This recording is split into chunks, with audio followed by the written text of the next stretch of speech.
বাংলাদেশের চলচ্চিত্র জগতে আলোচিত চিত্রনায়িকা পরীমণি, যিনি তার অভিনয়ের জন্য ব্যাপক জনপ্রিয়তা অর্জন করেছেন। তবে এখন একটি মামলা তার ক্যারিয়ারকে এলোমেলো করে দিয়েছে।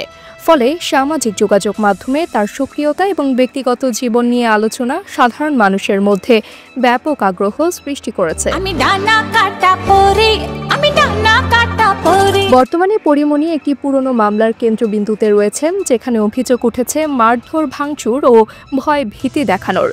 ঢাকা শহরের সিনিয়র জুডিশিয়াল ম্যাজিস্ট্রেট আদালতে ব্যবসায়ী নাসিরউদ্দিন মাহমুদের দায়ের করা এই মামলায় পরীমণি এবং তার কস্টিউম ডিজাইনার জুনায়েদ বুগদাদি জিম্মির বিরুদ্ধে চার্জ গঠনের নির্দেশ দিয়েছেন।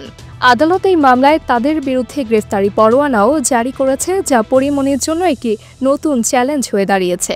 রবিবারের শুনানির সময় পরীমণি অসুস্থ থাকায় আদালতে হাজির হতে পারেননি। তার আইনজীবী নীলাঞ্জনা রিফাত জানান, অসুস্থ অবস্থায় পরীমণি আদালতে আসতে পারেননি। এই মামলাটি 2022 সালের 6 জুলাই দায়ের করা হয়েছিল। ব্যবসায়ী নাসিরউদ্দিনের অভিযোগের ভিত্তিতে পরীমণি ও জুনায়েদের বিরুদ্ধে মারধর, ভাঙচুর ও ভয় ভীতি দেখানোর অভিযোগ আনা হয়েছে। পরীমণি হত্যাচেষ্টার উদ্দেশ্যেই ওখানে গ্লাস মেরে অন্যদের সিন ক্রিয়েট করেছিল। সব মিলিয়ে এই মামলার পরবর্তী পর্যায়ে কিভাবে পরিস্থিতি উন্নতি বা অবনতি ঘটবে সেটিই এখন দেখার বিষয়। পরীমণির ভবিষ্যৎ কেমন হবে তা নিয়ে অনেকের মধ্যেই কৌতূহল রয়েছে। AB news desk report.